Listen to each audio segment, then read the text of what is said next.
നമസ്കാരം. ഈ 2025 വ്യത്യസ്തങ്ങളായ ഒത്തിരിയേറെ വിഷയങ്ങൾ വീഡിയോ രൂപത്തിലേക്ക് കൺവെർട്ട് ചെയ്യാനുള്ള ഒരു ആലോചനയിലാണ് ഞാനും എൻ്റെ ടീമും. അത്തരം വീഡിയോസ് ഏതൊക്കെ വിഷയങ്ങളുമായി ബന്ധിപ്പിച്ചാണ് ചെയ്യുന്നത് എന്നൊക്കെയുള്ള വിവരങ്ങൾ പങ്കുവയ്ക്കാനും നിങ്ങളുമായി കമ്മ്യൂണിക്കേറ്റ് ചെയ്യാനുമായിട്ട് ഞാൻ എൻ്റെ ഇൻസ്റ്റാഗ്രാം പേജ് ഉപയോഗിക്കാൻ ഉദ്ദേശിക്കുന്നത്. MLF ഡെയിലിക്ക് വേണ്ടിയും BS Chandramohan the story teller ചാനലിന് വേണ്ടിയും പൊതുവായിട്ട് ഒറ്റ ഒരു ഇൻസ്റ്റാഗ്രാം പേജ്. നിങ്ങൾക്ക് താല്പര്യമുള്ള വിഷയങ്ങളൊക്കെ കമൻറ്റ് ചെയ്യാനുള്ള ഒരു അവസരം കൂടിയാണ് ആ ഇൻസ്റ്റാഗ്രാം പേജ് എന്ന് പറയുന്നത്. ആ പേജിൻ്റെ ലിങ്ക് ഞാൻ ഫസ്റ്റ് കമൻറ്റിലും അതുപോലെ തന്നെ ഡിസ്ക്രിപ്ഷനിൽ കൊടുത്തിട്ടുണ്ട്. എൻ്റെ സുഹൃത്തുക്കളൊക്കെ അതിൽ ഫോളോ ചെയ്യുകയാണെങ്കിൽ നമുക്ക് കൂട്ടായിട്ട് മുന്നോട്ട് പോകാനുള്ള ഒരു അവസരമായിട്ട് ആ പേജിനെ കാണുക. ഓക്കെ, ഇനി കഥയിലേക്ക് കടക്കാം.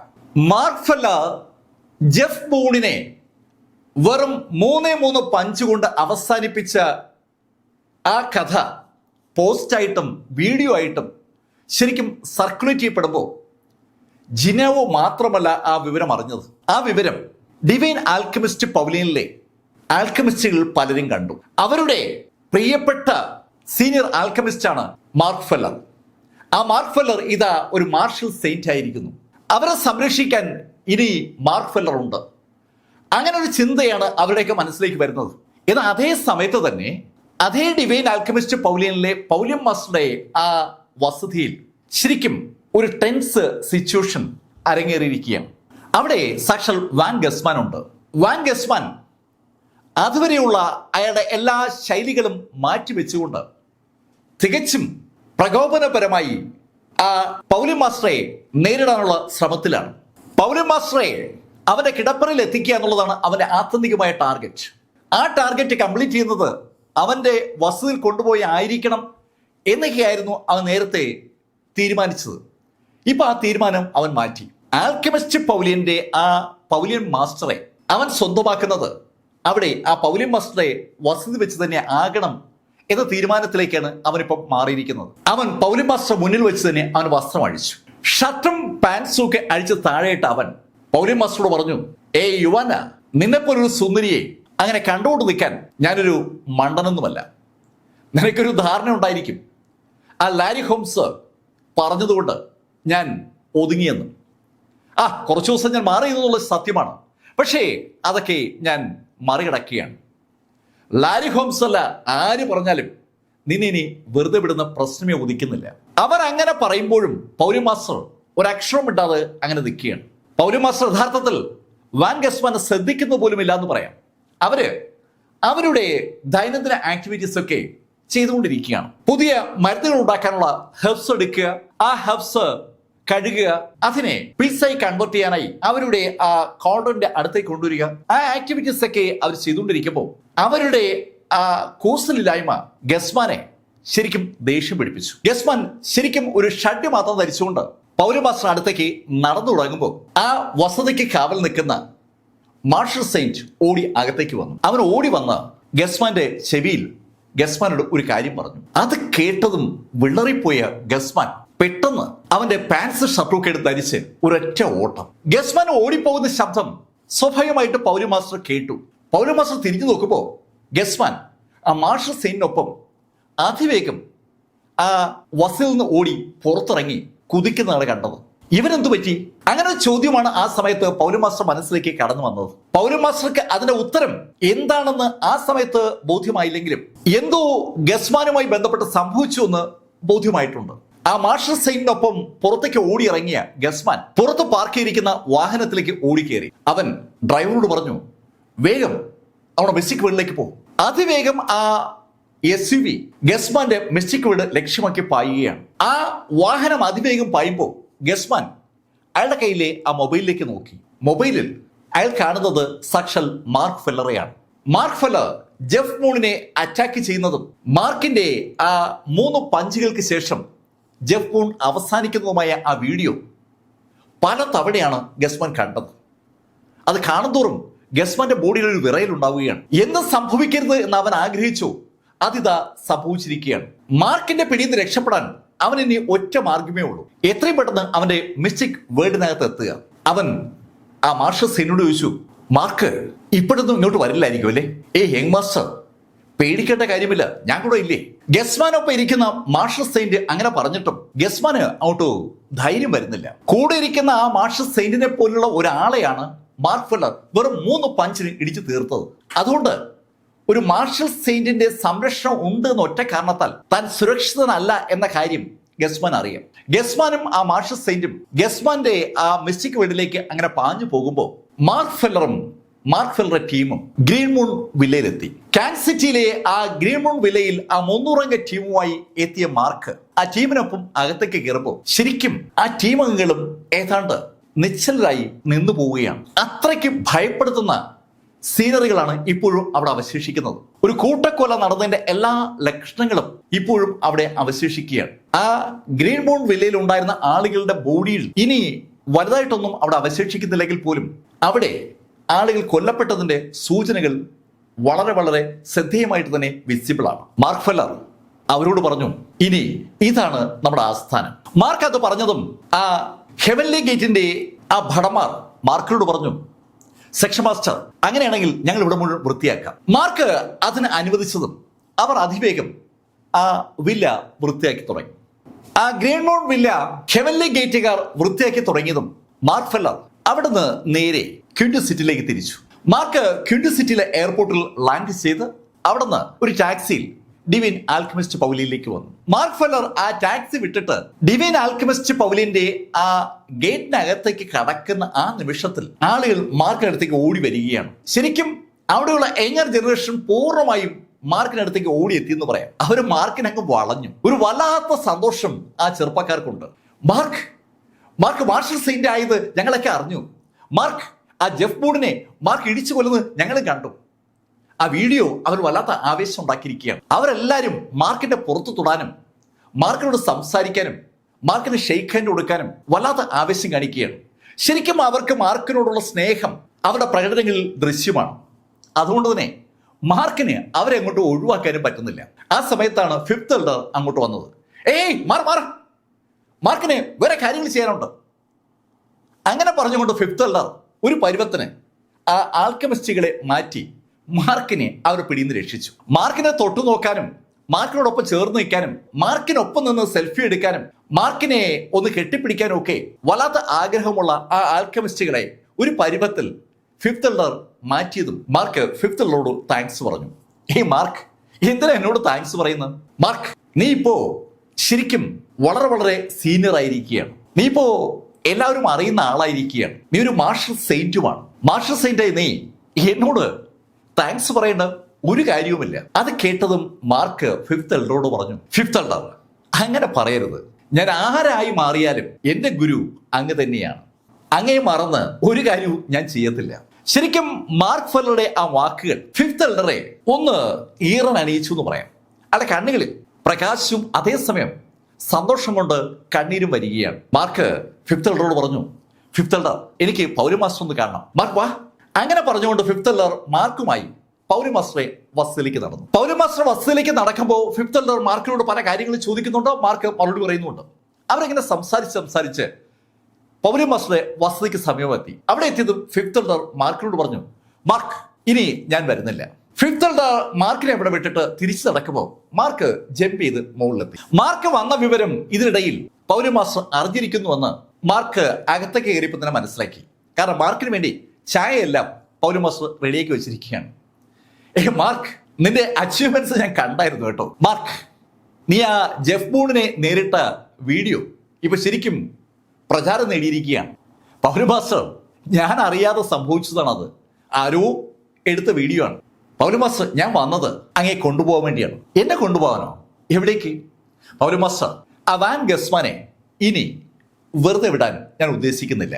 മാർക്ക് ഫെല്ലർ അത് പറഞ്ഞപ്പോ പൗരി മാസ്റ്റർ കൂടുതൽ തർക്കിക്കാൻ നിൽക്കാതെ മാർക്കിനൊപ്പം ചെല്ലാമെന്ന് സമ്മതിച്ചു. മാർക്ക് പൗരി മാസ്റ്ററോട് പറഞ്ഞു, അങ്ങനെയാണെങ്കിൽ മറ്റന്നാൾ രാവിലെ ഞാൻ ഇതുവഴി വരാം. നമുക്ക് ഒന്നിച്ച് ആ വാൻ ഗസ്മാനെ ഒന്ന് കാണണം. അങ്ങനെ മാർക്ക് ഫെല്ലർ പറഞ്ഞതും പൗരി മാസ്റ്റർ മാർക്കിനോട് പറഞ്ഞു, മാർക്ക്, അവൻ ശരിക്കും ശക്തരായ ആളുകളുടെ സംരക്ഷണയിലാണ് കഴിയുന്നത്. ആ കാര്യം മറന്നു പോകരുത്. പൗരി മാസ്റ്റർ, ഞാൻ അതെല്ലാം ആലോചിച്ചിട്ടുണ്ട്. അതിനെക്കുറിച്ചൊന്നും ആലോചിച്ച് പൗരി മാസ്റ്റർ സങ്കടപ്പെടേണ്ട. അതൊക്കെ ഞാൻ നോക്കിക്കൊള്ളാം. മാർക്ക് ഫെല്ലറുടെ കോൺഫിഡൻസ് ആ വാക്കുകൾ പ്രതിഫലിച്ചപ്പോ പിന്നെ പൗലോസ് മാസ്റ്റർ തർക്കിക്കാനൊന്നും നിന്നില്ല. മാർക്ക് അവിടെ നിന്ന് നേരെ ഗ്രീൻമൂൺ വില്ലയിലേക്ക് മടങ്ങിയെത്തി. മാർക്ക് ഗ്രീൻമൂൺ വില്ലയിൽ മടങ്ങിയെത്തുമ്പോഴേക്കും ആ ഹെവൻലി ഗേറ്റിലെ ആളുകൾ ആ വില്ല ശരിക്കും പുതുപുത്തനാക്കി എന്ന് പറയാം. അവിടെ ഉണ്ടായിരുന്ന ആ ദുഷ്ടനാറ്റം ഇപ്പൊ തീരെ ഇല്ല എന്ന് തന്നെ പറയാം. സകല സംവിധാനങ്ങൾക്കും ഒരു പുതുമ അനുഭവപ്പെടുന്നുണ്ട്. കാര്യങ്ങൾ ചെയ്യുന്നതിൽ വല്ലാത്തൊരു ആത്മാർത്ഥത ഹെവൻലി ഗേറ്റിലെ ആ പ്രവർത്തകർക്ക് ഉണ്ടെന്ന് ആ കാഴ്ച കണ്ടപ്പോൾ തന്നെ മാർക്കിന് മനസ്സിലായി. മാർക്ക് അവർക്ക് ഓരോരുത്തർക്കും ചെയ്യേണ്ട ഡ്യൂട്ടികളൊക്കെ വിവരിച്ചു കൊടുക്കുകയാണ്. പിറ്റേന്ന് ഏകദേശം ഒരു ഉച്ചയായപ്പോൾ അവിടേക്ക് ഒരു കാറ് വന്നു. ആ കാറിൽ നിന്ന് പുറത്തിറങ്ങിയത് സാക്ഷാൽ വിവിയനാണ്. മാർക്കിനൊപ്പം അതേ ഗ്രീൻമൂൺ വില്ലയിലെ മിസ്റ്റിക് വേൾഡിൽ ഉണ്ടായിരുന്ന വിവിയൻ വിൽസൺ പുറത്തിറങ്ങുമ്പോൾ മാർക്കിന് ശരിക്കൊരു സന്തോഷം. വിവിയനെ കണ്ടിട്ട് കുറെ ദിവസമായി. ആ സമയത്ത് കാറിന്റെ മറ്റേ ഡോർ വഴി പുറത്തേക്ക് ഇറങ്ങിയ വ്യക്തി ഏതാനും നിമിഷം ആ ഗ്രീൻമൂൺ വില്ലയിലേക്ക് തന്നെ അങ്ങനെ നോക്കി നിൽക്കുകയാണ്. നിർനിമേഷിയായി ആ വില്ലയിലേക്ക് നോക്കി നിൽക്കുന്ന ഷാൻ യാനിക്കിനെ മാർക്ക് ഫെല്ലർ കണ്ടു. ഗ്രീൻമൂൺ വില്ലയുടെ സെക്ഷൻ മാസ്റ്റർ ആയിരുന്ന ഷാൻ യാനിക്കിനെ ശരിക്കും അന്ന് വാൻ ഗസ്വാൻ കൊല്ലാതെ ഇരുന്നതിന്റെ ഒറ്റ കാരണം യാവോമെങ്ങാണ്. യാവോമെങ് അന്ന് ഷാൻ യാനിക്കിനെ ബലമായി അവിടുന്ന് പിടിച്ചുകൊണ്ട് പോവുകയായിരുന്നു. അല്ലെങ്കിൽ അന്ന് വാൻ ഗസ്വാൻ ഷാൻ യാനിക്കിനെ കൊന്നനെ. സുന്ദരിയായ ഷാൻ യാനിക് ആ ഗ്രീൻമൂൺ വില്ലയിൽ അങ്ങനെ നോക്കി നിൽക്കുമ്പോൾ അവളുടെ കണ്ണുകൾ മാർക്ക് ഫെല്ലറുടെ മുഖത്ത് പതിഞ്ഞു. അവൾ ഓടി മാർക്ക് ഫെല്ലറുടെ അടുത്തേക്ക് വന്നു. മാർക്ക്, ഞാൻ ഷാൻ, കൂടുതലൊന്നും പറയണ്ട, എനിക്ക് എല്ലാം അറിയാം. അങ്ങനെ പറഞ്ഞുകൊണ്ട് മാർക്ക് ഫെല്ലർ ഷാൻ യാനിക്കിനെ മാർക്കിന്റെ പുറത്തോട്ട് ചേർത്ത് നിർത്തി. മാർക്ക് അങ്ങനെ ചേർത്ത് നിർത്തിയില്ലെങ്കിൽ ഷാൻ യാനിക് കരഞ്ഞു പോയിനെ എന്നതാണ് സത്യം. അവരുടെ ഹൃദയത്തിന്റെ ഭാഗമായ ഒത്തിരിയേറെ ആളുകളാണ് അന്ന് ആ ഒറ്റ ദിവസം കൊണ്ട് ഗ്രീൻമൂൺ വില്ലയിൽ കൊല്ലപ്പെട്ടത്. അവരെ സംരക്ഷിക്കാൻ സെക്ഷൻ മാസ്റ്ററായ അവര് ബാധ്യസ്ഥയായിരുന്നു. പക്ഷേ അവർക്ക് അതിന് കഴിഞ്ഞില്ല. വാൻ ഗസ്മാനൊപ്പം മാർഷൽ സെയിന്റുകൾ ഉണ്ടായിരുന്നത് കൊണ്ടാണ് അന്ന് അവർക്ക് ഒന്നും ചെയ്യാൻ പറ്റാതെ പോയത്. അതിന്റെ സങ്കടം അവരുടെ മനസ്സിൽ നിന്ന് മാറിയിട്ടില്ല. മാർക്ക് ഷാൻ യാനിക്കിനെ ശരിക്കും ആശ്വസിപ്പിക്കുമ്പോൾ ആ കാഴ്ച കാണുന്ന ഹെവൻലി ഗേറ്റിലെ ആളുകളൊക്കെ കൗതുകത്തോടെ മാർക്ക് ഫെല്ലറുടെ അടുത്തേക്ക് വന്നു. അവരോടായി മാർക്ക് പറഞ്ഞു, ഇത് ഷെൻ യാനിക്, ഈ ഗ്രീൻമൂൺ വില്ലയുടെ സെക്ഷൻ മാസ്റ്റർ ആയിരുന്നു. ഇനി ഇവിടെ നമ്മളോടൊപ്പം ഉണ്ടാവും. ഈ ഗ്രീൻമൂൺ വില്ലയുടെ പേര് ചേഞ്ച് ചെയ്യാൻ പോവുകയാണ്. അങ്ങനെ പറഞ്ഞിട്ട് മാർക്ക് ഫെല്ലർ ഷെൻ യാനിക്കിനെ നോക്കി ഷെൻ യാനിക്കിനോട് പറഞ്ഞു, ഷെൻ, നമുക്ക് ഈ പേരങ്ങ് മാറ്റാം. ഇനി നമുക്ക് ഈ ഗ്രീൻമൂൺ വില്ല എന്ന പേര് വേണ്ട, നമ്മളിത് ഹെവൻലി ഗേറ്റ് ആക്കുകയാണ്. അങ്ങനെ മാർക്ക് പറഞ്ഞതും ഷെൻ യാനിക് മാർക്കിനോട് പറഞ്ഞു, മാർക്ക്, അതാ നല്ലത്. ആ പേര് പറയുമ്പോൾ എനിക്ക് കൊല്ലപ്പെട്ട ആ ആളുകളേക്ക് ഓർമ്മ വരും. അതെന്നെ വല്ലാതെ ഹോണ്ട് ചെയ്യാണ്. ഷെൻ യാനിക് അവളുടെ മനസ്സിലെ വിഷമം മാർക്കിനോട് പറയുന്നതിന് മുന്നേ തന്നെ മാർക്ക് അത് ആന്റിസിപ്പേറ്റ് ചെയ്തിരുന്നു. ആ പേര് ശരിക്കും ഷെൻ യാനിക്കിനെ വല്ലാതെ ഹോണ്ട് ചെയ്യും.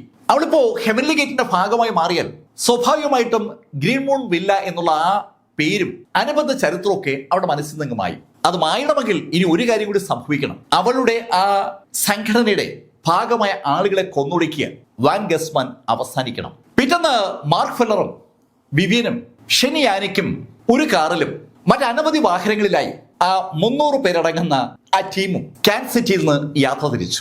കാൻസസ് സിറ്റിയിൽ നിന്ന് ഒരു വൻ ടീം യാത്ര തുടങ്ങിയ കഥ സ്വാഭാവികമായിട്ടും അനവധി ആളുകളുടെ ശ്രദ്ധയിൽപ്പെട്ടു. മാർക്ക് ഫെല്ലർ ജെഫ് ബോർഡിനെ കൊന്നൊടുക്കിയ ആ വാർത്ത മിസ്റ്റിക് വേൾഡുകളുമായി ബന്ധപ്പെട്ട പലരെയും ഞെട്ടിച്ചിട്ടുണ്ടായിരുന്നു.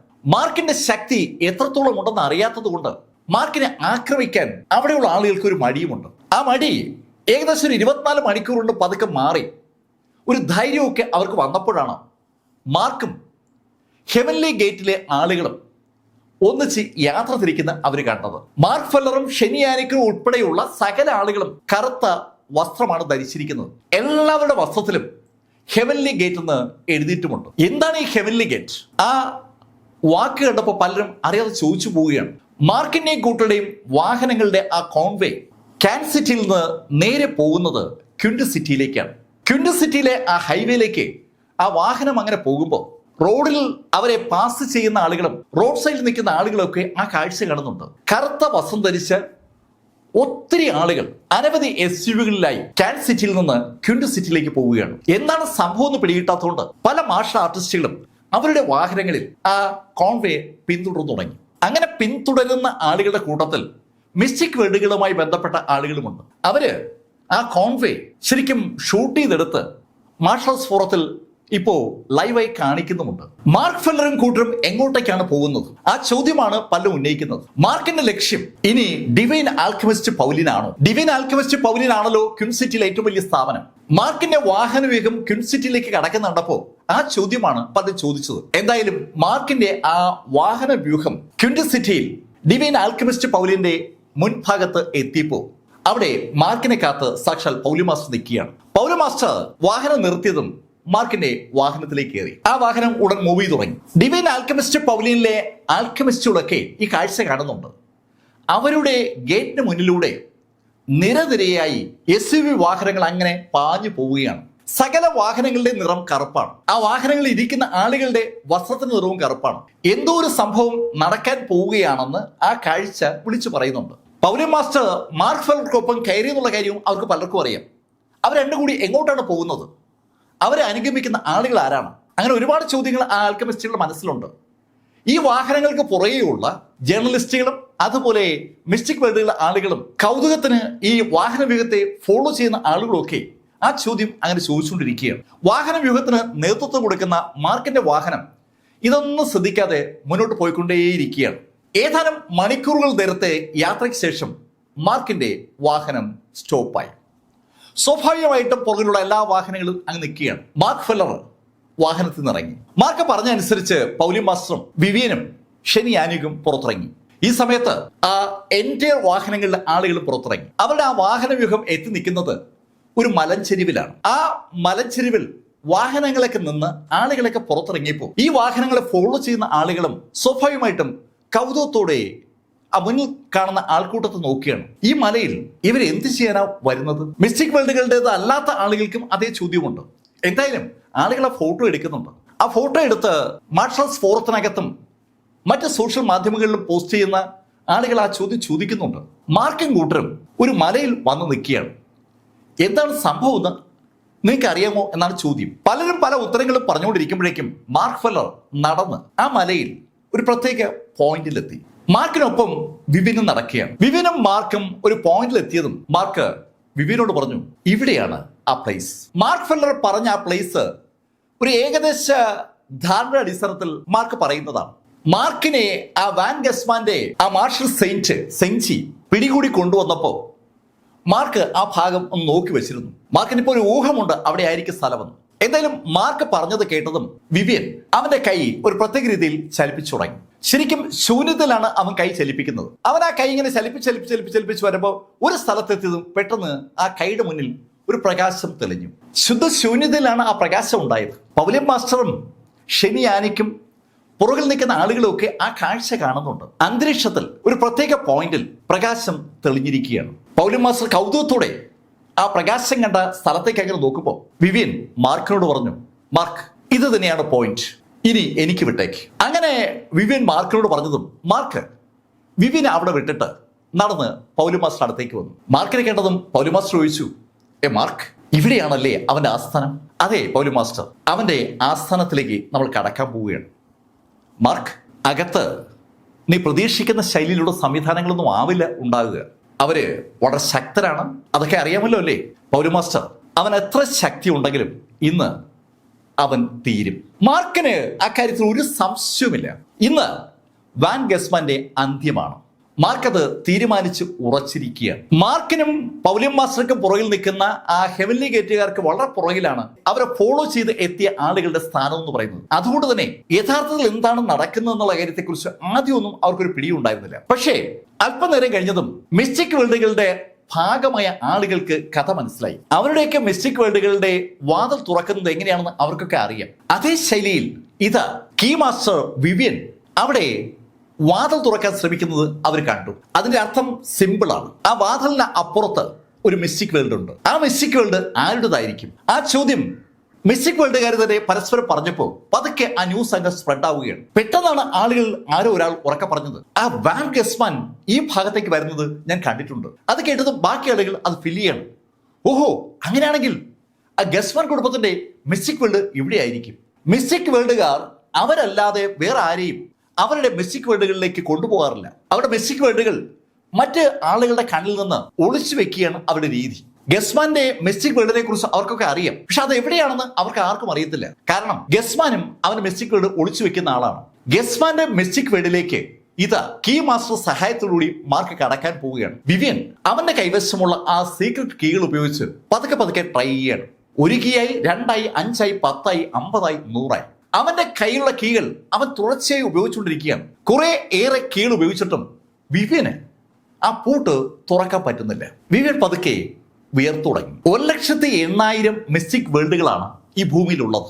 3000-ഓളം കീകൾ മാത്രമാണ് വിവിയന്റെ കയ്യിലുള്ളത്. വിവിയന്റെ കയ്യിലില്ലാത്ത ഏതോ ഒരു കീ ആണ് അവിടെ ഉപയോഗിക്കപ്പെട്ടിരിക്കുന്നതെന്ന ഒരു തോന്നൽ ഏകദേശം പകുതിയോളം കീ ട്രൈ ചെയ്ത് കഴിഞ്ഞപ്പോൾ വിവിയന് തോന്നി തുടങ്ങിയാണ്. വിവിയൻ ഏതാണ്ട് വിയർത്തു തുടങ്ങിയത് മാർക്ക് ഫെല്ലർ കണ്ടു. മാർക്ക് പൗലോ മാസ്റ്റർ അടുത്ത് നിന്ന് വിവിയന്റെ അടുത്തേക്ക് വന്നു. മാർക്ക് വിവിയനോട് ചോദിച്ചു, വിവിയൻ എന്താ സംഭവം? മാർക്ക്, ഇത് തുറക്കാൻ എന്നെ കൊണ്ട് പറ്റുമെന്ന് തോന്നുന്നില്ല. മാർക്ക് ഫെല്ലർ പൗലിയം മാസ്റ്ററെയും ഷെനിയാനിക്കിനെയും ആ ഹെവൻലി ഗേറ്റിലെ ആളുകളെയും കൊണ്ട് അവിടെ എത്തിയത് ആ മിസ്റ്റിക് വേൾഡ് തുറക്കാൻ വേണ്ടിയാണ്. ആ മിസ്റ്റിക് വേൾഡ് വിവിയൻ തുറക്കുമെന്നുള്ള പ്രതീക്ഷയിലാണ്. വിവിയന് ആ മിസ്റ്റിക് വേൾഡ് തുറക്കാൻ പറ്റില്ല എന്ന് കേട്ടപ്പോൾ സ്വാഭാവികമായിട്ടും ആ വാചകം കേട്ട പൗലിയം മാസ്റ്ററും ഷെനിയാനിക്കും ഒക്കെ ശരിക്കും ഒന്ന് വിളറി എന്ന് പറയാം. ഒരു പതർച്ച അവർക്ക് രണ്ടുപേർക്കും ഉണ്ടായി. മാർക്ക് ഫെല്ലർ അവരോട് ഗസ്മാൻ കാണിച്ച ആ തെമ്മാടിത്തരത്തിന് പകരം ചോദിക്കുമെന്നുള്ള പ്രതീക്ഷയിലാണ് ആ രണ്ട് സ്ത്രീകളും മാർക്കിനെ ഫോളോ ചെയ്ത് അവിടെ എത്തിയത്. ആദ്യം ഒന്ന് പതറിയെങ്കിലും രണ്ടുപേരും പെട്ടെന്ന് തന്നെ അവിടെ സ്വബോധം വീണ്ടെടുത്തു. അവർക്ക് മാർക്ക് ഫെല്ലർ കൂടുതൽ പ്രതീക്ഷയുണ്ട്. മാർക്ക് ഇനി എന്താണ് ചെയ്യുക അതറിയാൻ വേണ്ടി അവർ മാർക്കിനെ തന്നെ അങ്ങനെ നോക്കി നിൽക്കുമ്പോൾ സ്വാഭാവികമായിട്ടും ഈ കാര്യം പുറകോട്ട് ചർച്ച ചെയ്യപ്പെടുകയാണ്. അങ്ങനെ അവർ ചർച്ച ചെയ്തുകൊണ്ടിരിക്കുമ്പോഴേക്കും വിവിയൻ മാർക്കിനോട് തീർത്തു പറഞ്ഞു, മാർക്ക്, എന്നെ കൊണ്ട് നടക്കില്ല. അത് കേട്ടതും മാർക്ക് ഫെല്ലർ വിവിയനോട് ചോദിച്ചു, വിവിയൻ, ഇത് തുറക്കാൻ വേറെ എന്ത് മാർഗമാ ഉള്ളത്? മാർക്ക്, സാധാരണഗതിയിൽ ഒരു പൂട്ട് തകരാറാകുമ്പോൾ 2 രീതിയിലാണ് തുറക്കാറുള്ളത്.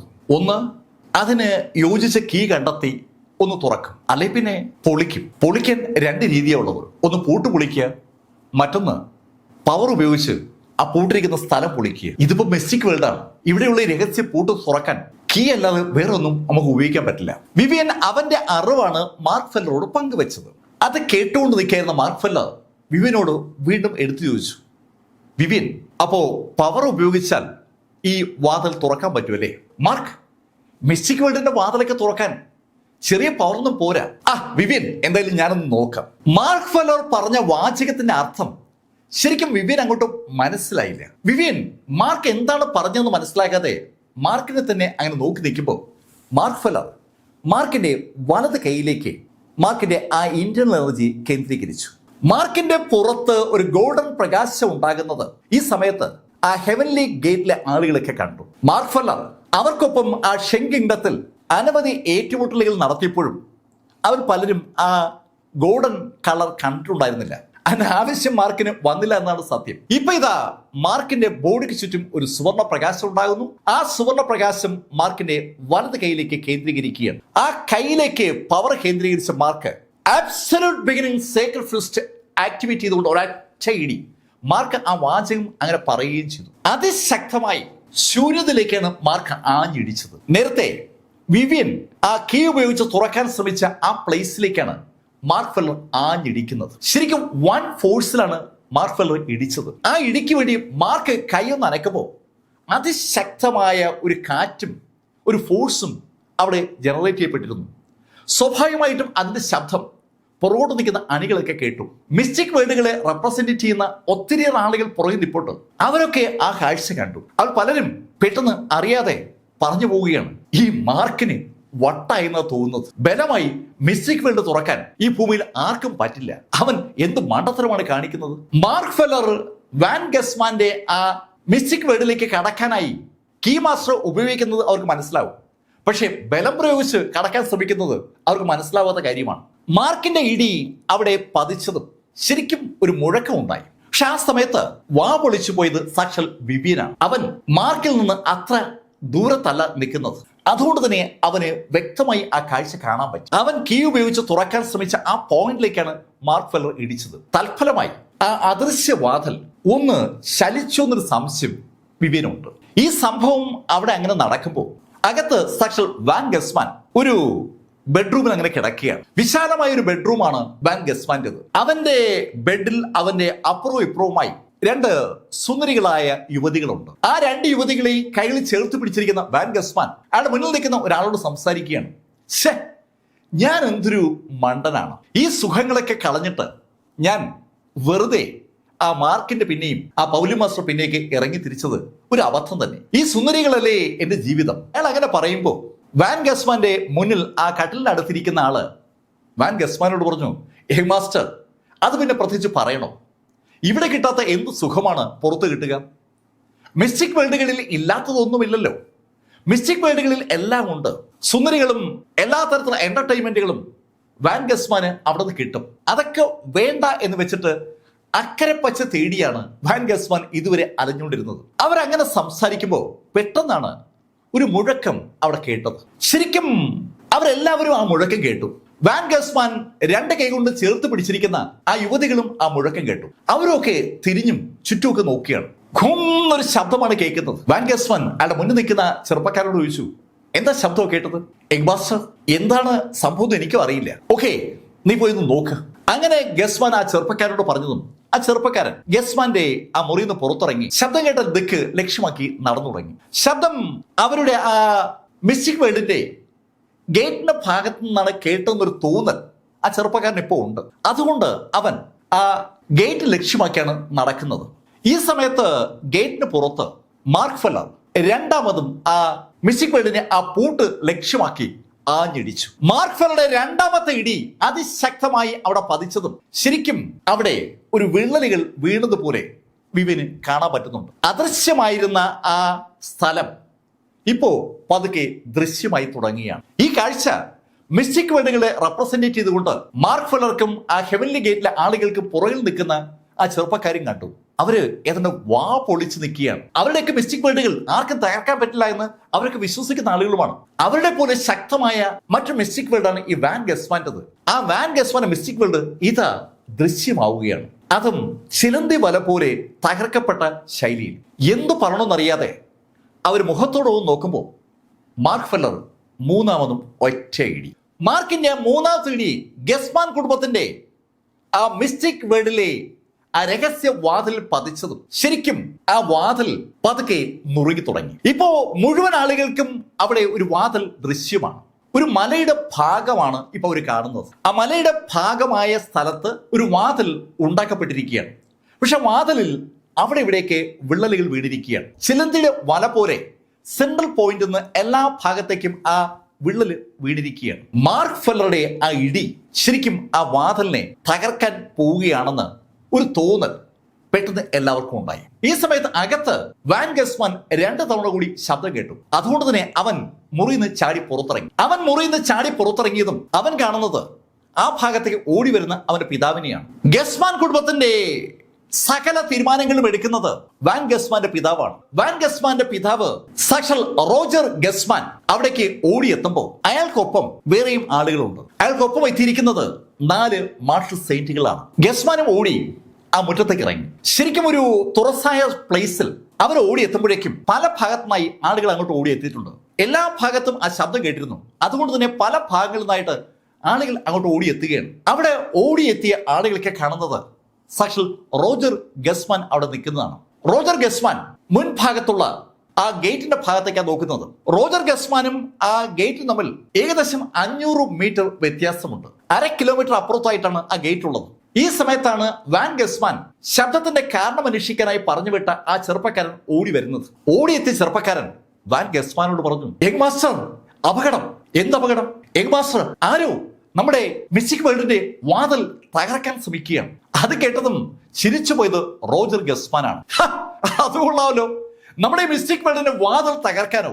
നടന്നത് തന്നെ ഏതോ ഒരു മണ്ടൻ ഒരു ശ്രമം നടത്തി നോക്കുന്നതാണ്. അതൊന്നും നടക്കത്തില്ല.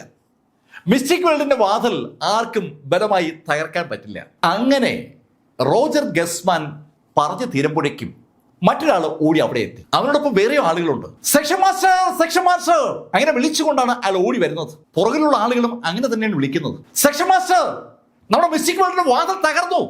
മിസ്റ്റിക് വേൾഡിന്റെ വാതിൽ തകർക്കാൻ ആർക്കും കഴിയില്ല എന്ന് റോജർ പറഞ്ഞ് നിർത്തിയതേ ഉള്ളൂ, അപ്പോൾ തന്നെ ഇതാ ആ വാർത്ത സ്ഥിരീകരിക്കപ്പെടുകയാണ്. വാതിൽ തകർക്കപ്പെട്ടിരിക്കുന്നു. അത് കേട്ടതും റോജർ ആ ഓടി വന്ന ആളോട് ചോദിച്ചു, ആരാ അത് ചെയ്തത്? സെക്ഷൻ മാസ്റ്റർ, അതാ മാർക്ക് ഫെല്ലറാണ്. മാർക്ക് ഫെല്ലർ എന്ന് കേട്ടതും ശരിക്കും വാൻ ഗസ്മാൻ വിറച്ചു പോവുകയാണ്. അവൻ ഭയന്നിരുന്ന കാര്യം ഇതാ സംഭവിക്കുകയാണ്.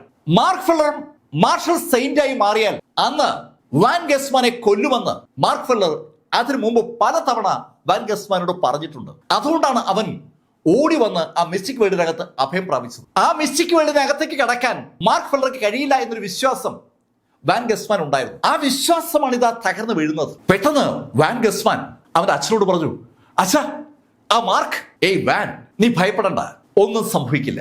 അങ്ങനെ പറഞ്ഞിട്ട് റോജർ ഉറക്കെ അവിടെ നിൽക്കുന്ന ഒരാളോടായി പറഞ്ഞു, ഡിഫൻസ് ഒരുക്ക്. റോജർ അത് പറഞ്ഞതും ആ ചെറുപ്പക്കാരൻ ഒരു വിസിലെടുത്ത് പ്രത്യേക ശബ്ദത്തിൽ ഒന്ന് ഊതി. ആ ശബ്ദത്തിന് പ്രത്യേക അർത്ഥതലങ്ങളുണ്ട്. പെട്ടെന്ന് അവർക്ക് മുന്നിലായി ഡിഫൻസ് ഒരുക്കപ്പെട്ടു.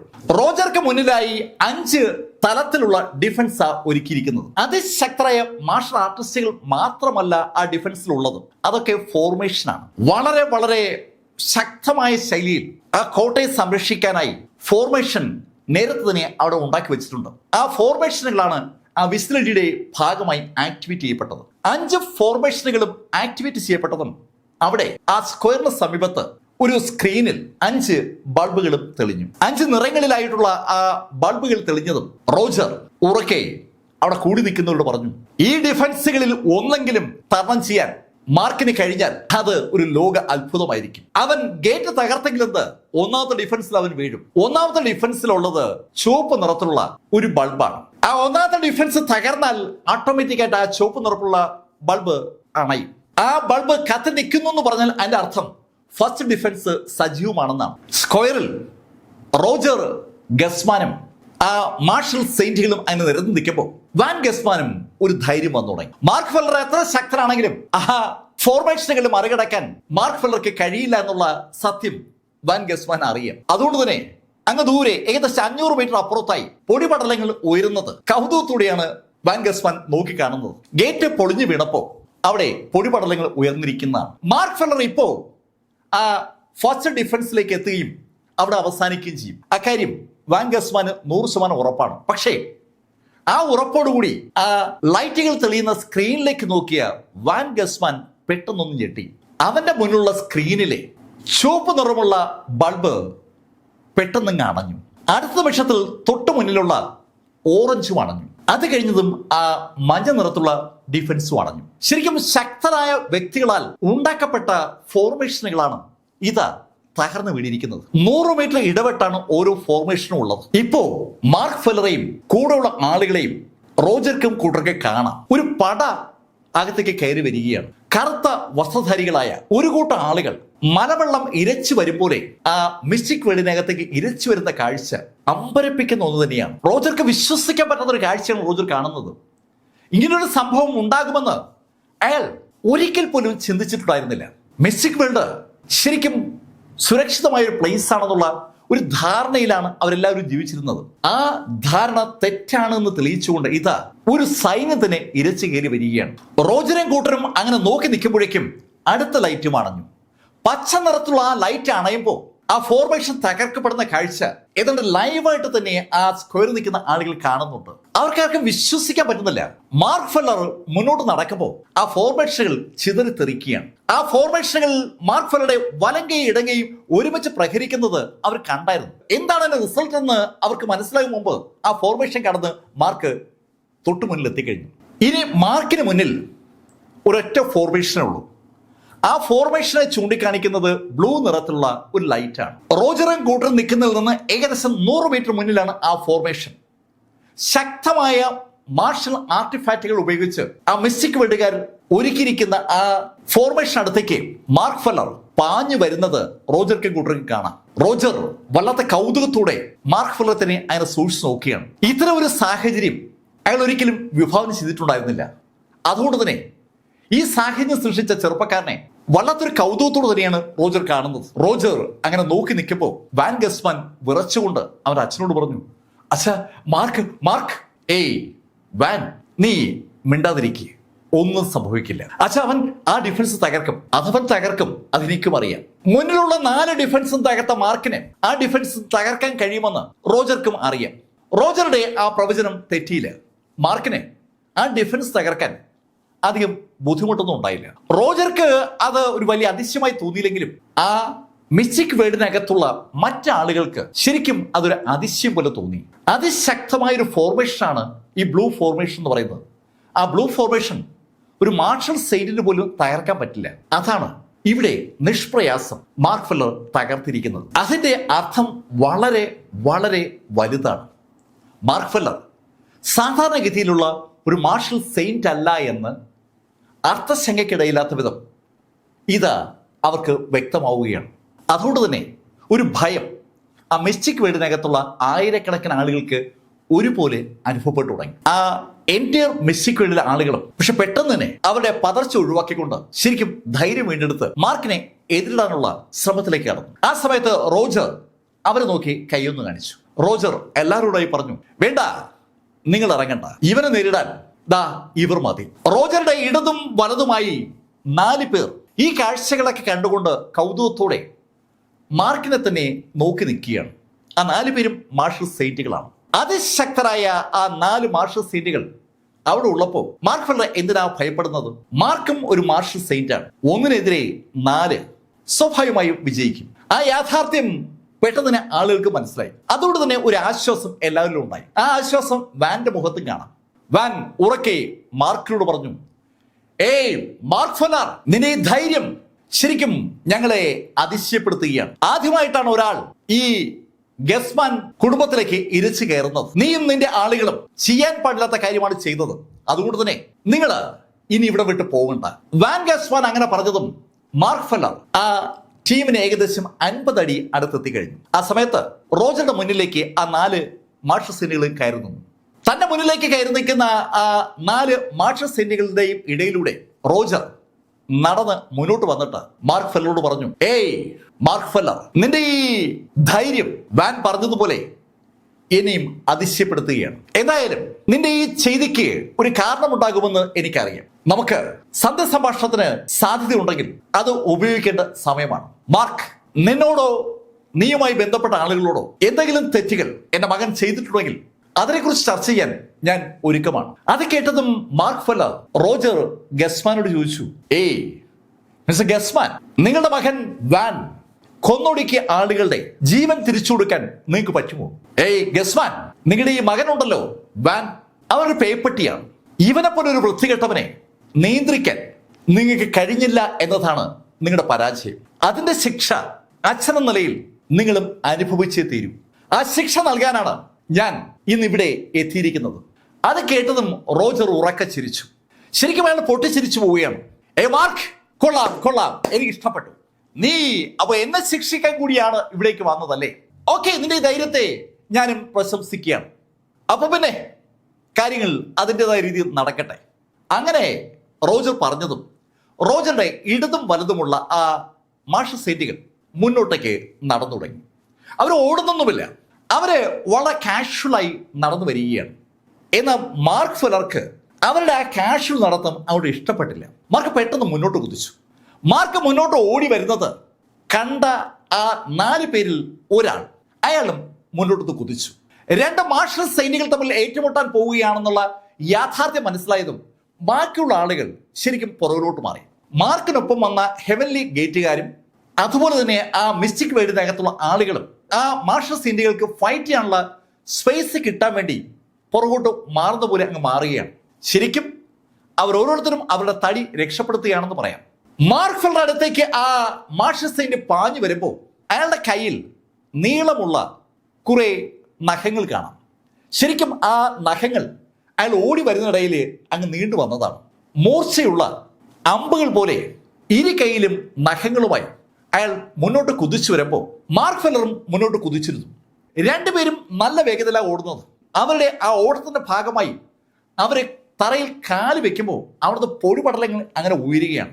ശരിക്കും പൊടി പറത്തിക്കൊണ്ട് 2 കുതിരകൾ ഓടി മുഖത്തോട് മുഖം വരുന്ന പോലെ അവർ 2 പേരും ഓടി വന്ന് 2 പേരും പരസ്പരം കടന്നു. അവർ ഓടി വന്നപ്പോൾ ജനറേറ്റ് ചെയ്യപ്പെട്ട ആ പൊടിപടലം സ്വാഭാവികമായിട്ടും ആ രണ്ടാളുകളും പരസ്പരം കടന്നുപോയ സ്ഥലത്ത് എന്താണ് സംഭവിച്ചെന്നുള്ള ആ കാഴ്ച ആളുകളിൽ നിന്നും മറച്ചു. പക്ഷേ പെട്ടെന്ന് ഹെവൻലി വില്ലക്കാര് ആ കാഴ്ച കണ്ടു. മാർക്കിനെ കടന്നു വന്ന ആ മാർഷൽ സെയിന്റുകാരൻ മൂക്കിടിച്ച് താഴെ വീഴുന്നതാണ് അവർ കണ്ടത്.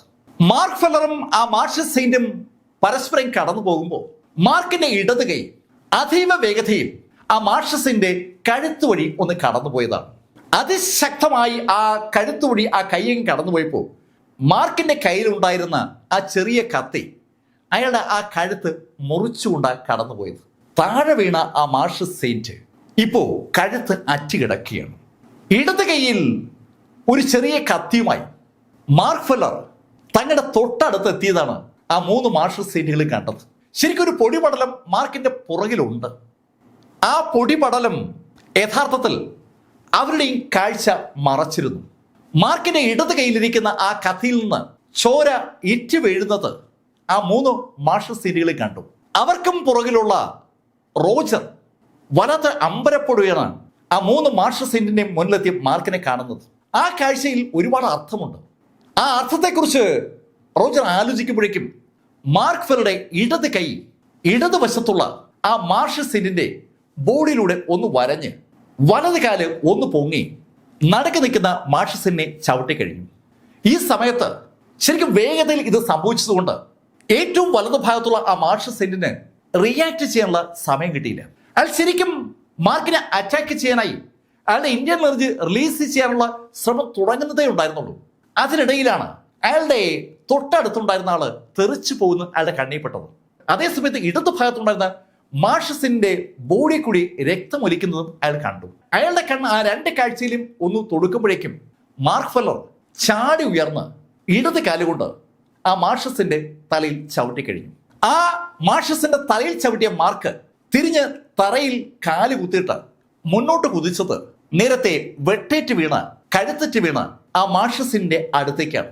ഈ സമയത്ത് ആ മാർഷൽ സെയിന്റിന്റെ ദേഹത്തു നിന്ന് അയാളുടെ ഡിവൈൻ സെൻസ് പുറത്തേക്ക് വരുന്ന സമയമാണ്.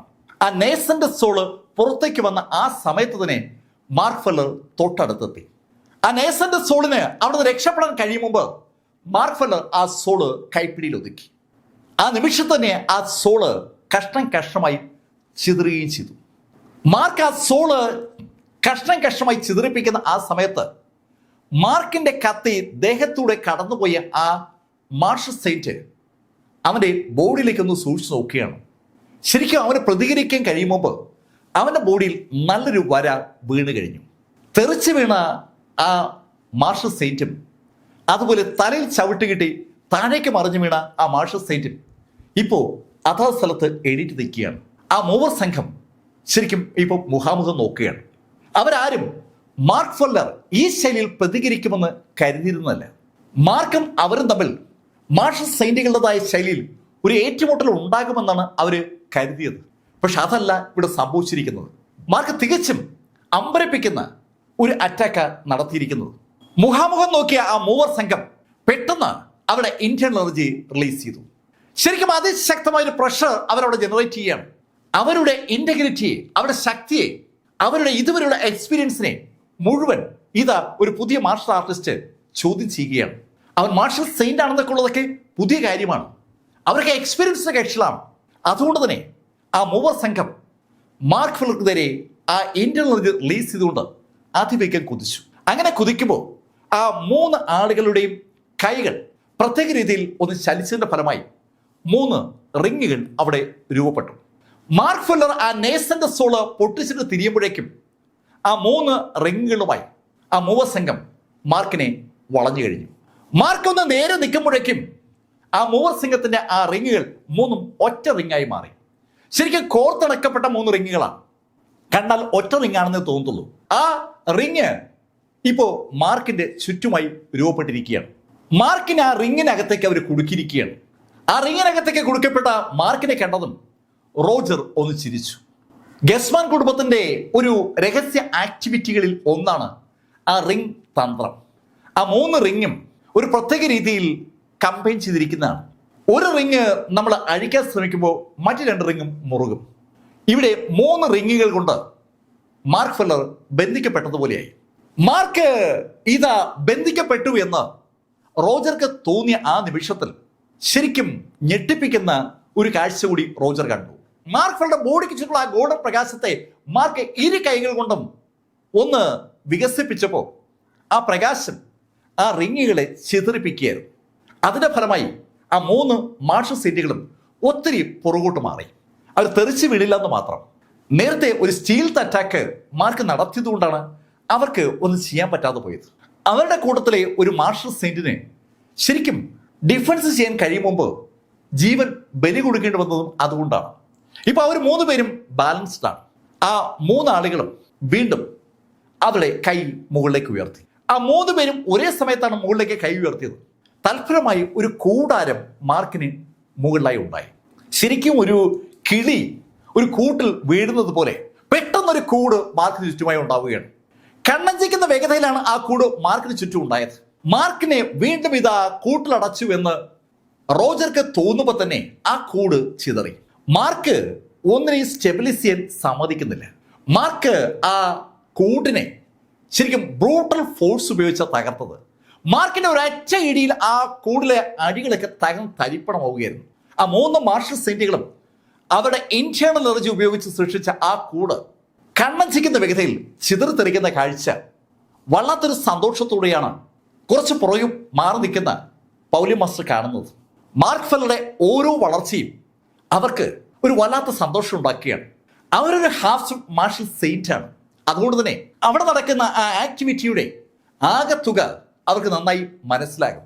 ഒരു കൗതുകകരന്ന പുഞ്ചിരിയോടുകൂടി പൗലി മാസ്റ്റർ അങ്ങനെ നോക്കി നിൽക്കുമ്പോൾ മാർക്ക് ഫെല്ലർ ആ കൂട് തെറിപ്പിച്ചുകൊണ്ട് ശരിക്കും ചാടി മുകളിലോട്ട് ഉയർന്നു കഴിഞ്ഞിരുന്നു. മുകളിലേക്ക് ഉയർന്ന മാർക്ക് ഫെല്ലർ ആ ചിതറിയ കൂടിന്റെ മുകളിൽ എത്തുകയും ചെയ്തു. താഴെ നിൽക്കുന്ന 3 മാർഷൽ സെയിന്റുകളും ആ കൂട് ചിതറിയപ്പോൾ ശരിക്കും അവരും പുറകോട്ട് ഒന്ന് തെറിച്ചു. അവരുടെ ഇന്റേണൽ എനർജിയാണ് അവർ കൂടായി കൺവേർട്ട് ചെയ്തത്. സ്വാഭാവികമായിട്ട് ആ കൂട് തകരുമ്പോൾ അവരുടെ ബോഡിയെ അത് ബാധിക്കും. ആ 3 പേരും 3 ദിക്കിലേക്ക് തെറിക്കുമ്പോൾ അവർക്ക് നേരെ മുകളിൽ ആകാശത്ത് മാർക്ക് ഫെല്ലർ ഉണ്ട്. മാർക്ക് പെട്ടെന്നാണ് ഒന്ന് താഴേക്ക് പാഞ്ഞു വന്നത്. താഴേക്ക് പാഞ്ഞു വരുന്ന മാർക്കിന്റെ കയ്യിൽ ആ കത്തി വീണ്ടും പ്രത്യക്ഷപ്പെട്ടിട്ടുണ്ട്. ഒന്ന് തെറിച്ച ആ മൂവരിൽ ഒരു മാർഷൽ സെയിന്റ് ശരിക്കും ഒന്ന് സ്റ്റെബിലൈസ് ചെയ്യുമ്പോഴേക്കും മാർക്ക് ഫെല്ലർ ആകാശം താഴേക്ക് മിന്നൽ പോലെ അയാളുടെ മുന്നിൽ എത്തിക്കഴിഞ്ഞു. മാർക്ക് അയാളുടെ മുന്നിലൂടെ താഴോട്ട് ഇറങ്ങുമ്പോഴേക്കും മാർക്കിന്റെ ഇടത് കൈ അയാളുടെ നെറ്റിൽ നിന്ന് താഴേക്ക് അതുപോലെ അങ്ങ് വരഞ്ഞുപോയി. കണ്ണഞ്ചിക്കുന്ന വേഗതയിൽ ഒരു സംഭവം അവിടെ ഉണ്ടായി. മാർക്കിന്റെ ഇടത് കൈ അയാളുടെ നെറ്റിൽ നിന്ന് താഴേക്ക് അങ്ങനെ പാഞ്ഞു പോകുമ്പോൾ അൺബിലീവബിൾ ആയിട്ടുള്ള ഒരു പ്രഷർ മാർക്ക് ആ കഥയിൽ കൊടുക്കുകയാണ്. അതിന്റെ ഫലമായി മാർക്ക് താഴെ എത്തുമ്പോഴേക്കും ആ മാർഷൽ സെയിന്റ് 2 കഷ്ണമായി അങ്ങനെ മുറിക്കപ്പെട്ടു. ഒരു മാർഷൽ സെയിന്റിന്റെ ബോഡി ആർക്കും തകർക്കാൻ പറ്റുന്ന ബോഡിയല്ല. അതിശക്തമായ ബോഡിയാണ് ഒരു മാർഷൽ സെയിന്റിനുള്ളത്. ആ മാർഷൽ സെയിന്റിന്റെ ബോഡി ഒരു വാഴ കീറും പോലെ ഇതാ മാർക്ക് ഫെല്ലർ കീറി 2ആയി മുറിക്കുകയാണ്. ശ്വാസം നിലച്ചുപോയ ഒരു നിമിഷം. 2 ഭാഗത്തേക്കായി തെറിച്ചു വീണ് ഒന്ന് ബോഡി ബാലൻസ് ചെയ്ത ആ 2 മാർഷൽ സെയിന്റുകളും അത് കണ്ടു. അവരുടെ കൂട്ടത്തുള്ള ഒരു മാർഷൽ സെയിന്റ് ഇതാ 2ആയി കീറപ്പെടുകയാണ്. റോജർ ഏതാണ്ട് വാ പൊളിച്ച് നിൽക്കുകയാണ്. വാൻ ഗസ്മാന്റെ പെരുവിരൽ മുതൽ തലമുടി വരെ വിറച്ചു തുടങ്ങി. അവൻ ഓടി അവന്റെ അച്ഛന്റെ പുറകിലേക്ക് എത്തി. ശരിക്കും ഭയം അതിന്റെ പരമോന്നതിയിൽ ഇപ്പൊ അവന് അനുഭവപ്പെടുകയാണ്. ആ താഴേക്ക് 2 പാർട്ടായി വീഴുന്ന ആ മാർഷൽ സെയിന്റിന്റെ കണ്ണുകളിലും ഒരു അത്ഭുതം നമുക്ക് കാണാം. അയാളുടെ 2 കണ്ണിലും ആ അത്ഭുതമുണ്ട്. അയാൾ ഒരിക്കലും സങ്കല്പിച്ചിട്ടില്ലാത്ത ഒരു കാര്യമാണ് സംഭവിക്കുന്നത്. ശരിക്കും അതിശക്തമായ ഒരു കത്തി കൊണ്ട് അവനെ 2ആയി മാർക്ക് ഫെല്ലർ മുറിച്ചു മാറ്റിയിരിക്കുകയാണ്. ആ സമയത്ത് ആ അതിശയം കലർന്ന കണ്ണിന്റെ ആ ഉടമയിൽ നിന്ന് അയാളുടെ നേസൻ സോള് പുറത്തേക്ക് വന്നിരുന്നു. മാർക്ക് ഫെല്ലർക്ക് അത് പിടികൂടാനും അതിനെ തകർക്കാനും അധികം സമയമൊന്നും വേണ്ടി വന്നില്ല. ശ്വാസം നിലച്ചു പോകുന്ന ആ കാഴ്ച സകലരും വാ തുറന്നു പിടിച്ച കാണുന്നത്. ഒരക്ഷരം പോലും ആരും മിണ്ടുന്നില്ല. മാർഷൽ സെയിന്റ് എന്നൊക്കെ ആളുകൾ അങ്ങോട്ടും ഇങ്ങോട്ടൊക്കെ പറയാറുണ്ട്. ഈ ഭൂമിയിലെ ശക്തിയുടെ അവസാന വാക്കായി ആളുകൾ പറഞ്ഞുകൊണ്ടിരുന്ന പേരാണ് മാർഷൽ സെയിന്റ്. ആ മാർഷൽ സെയിന്റിൽ ഒരാൾ ഈ ശൈലിയിൽ അവസാനിക്കുമെന്ന് ആരും കരുതിയിരുന്നില്ല എന്ന് വ്യക്തമാണ്. സകല ആളുകളും നിശബ്ദരാണ്. മാർക്കിന്റെ ഭാഗത്താണെങ്കിലും ഇപ്പുറത്ത് മിസ്സിക് വേൾഡിന്റെ ഭാഗത്താണെങ്കിലും പൂർണ്ണ നിശബ്ദത. ബാലൻസ് ഉള്ള ആ രണ്ട് മാർഷൽ സീറ്റുകളുടെയും കണ്ണുകളിൽ ഇപ്പോൾ ഭയം വ്യക്തമാണ്. രണ്ടുപേരും പെട്ടെന്നാണ് ഓടി റോജറുടെ പുറകിലെത്തിയത്. അവർ റോജറുടെ പുറകിൽ അങ്ങ് പതുങ്ങിയെന്ന് പറയാം. മാർഷൽ സെന്റുകൾ ഭയന്ന് ഓടുന്നത് സാധാരണ ആരും കാണാത്തൊരു കാഴ്ചയാണ്. ആ കാഴ്ചയാണ് ഇപ്പൊ ആളുകൾ കണ്ടത്. റോജറുടെ പുറകിലേക്ക് അവർ ഒളിച്ചപ്പോൾ റോജർ മാർക്കിനോട് പറഞ്ഞു, മാർക്ക്, നമുക്ക് ചർച്ച ചെയ്യാം. റോജർ, ചർച്ചയിൽ ഒറ്റ പോയിന്റേ ഉള്ളൂ. നിന്റെ മകൻ, നീ തന്നെ നിന്റെ മകനെ അവസാനിപ്പിക്കുകയാണെങ്കിൽ ഞാൻ ചർച്ച ചെയ്യാൻ ഒരുക്കമാണ്. അതല്ലാത്ത ഒരു കോംപ്രമൈസും എന്നോട് സംസാരിക്കേണ്ട. കല്ലെ പിളർക്കുന്ന വ്യക്തതയോടുകൂടി മാർക്ക് ഫെല്ലർ ആ കാര്യം വ്യക്തമാക്കിയതും റോജർ മാർക്കിനോട് പറഞ്ഞു, മാർക്ക്, നീ ശക്തനാണെന്ന് സ്വയം ധരിക്കുന്നെങ്കിൽ അത് അത്ര ശരിയല്ല. അങ്ങനെ പറഞ്ഞിട്ട് റോജർ അയാളുടെ വലത് കൈ ഒന്ന് ഉയർത്തിയതും അയാളുടെ കയ്യിൽ ഒരു ചെറിയ വിളക്ക് പ്രത്യക്ഷപ്പെട്ടു. നല്ല ഭംഗിയുള്ള ഒരു കുഞ്ഞു വിളക്ക്, മണൽ വിളക്കിന്റെ ശൈലിയിലുള്ള ഒരു വിളക്ക്. ആ വിളക്ക് അയാളുടെ മുന്നിലേക്ക് ഇങ്ങനെ ഉയർത്തി വെച്ചു. ശരിക്കും ശൂന്യതയിൽ വായുവിൽ ആ വിളക്ക് അങ്ങനെ നിന്നതും അയാളുടെ തൊട്ടു പുറകിലായി ഒരു രൂപം പ്രത്യക്ഷപ്പെട്ടു. ഒരു വലിയ തലയാണ് റോജറുടെ പുറകിൽ പ്രത്യക്ഷപ്പെട്ടത്. റോജറുടെ പുറകിൽ നിൽക്കുന്ന ആ രണ്ട് മാർഷൽ സെയിന്റുകൾക്കും വാൻ ഗസ്മാനും പുറകിലായി നല്ല ഉയരത്തിൽ, നല്ല വലിപ്പത്തിൽ ആ തല പ്രത്യക്ഷപ്പെട്ടതും റോജർ മാർക്കിനോട് പറഞ്ഞു, ഏയ് മാർക്ക് ഫെല്ലർ, നിനക്കെതിരെ ഇത് വേണ്ടി വരുമെന്ന് ഞാൻ കരുതിയതല്ല. പക്ഷേ നീ എന്നെ കൊണ്ട് ഇത് ചെയ്യിപ്പിച്ചു.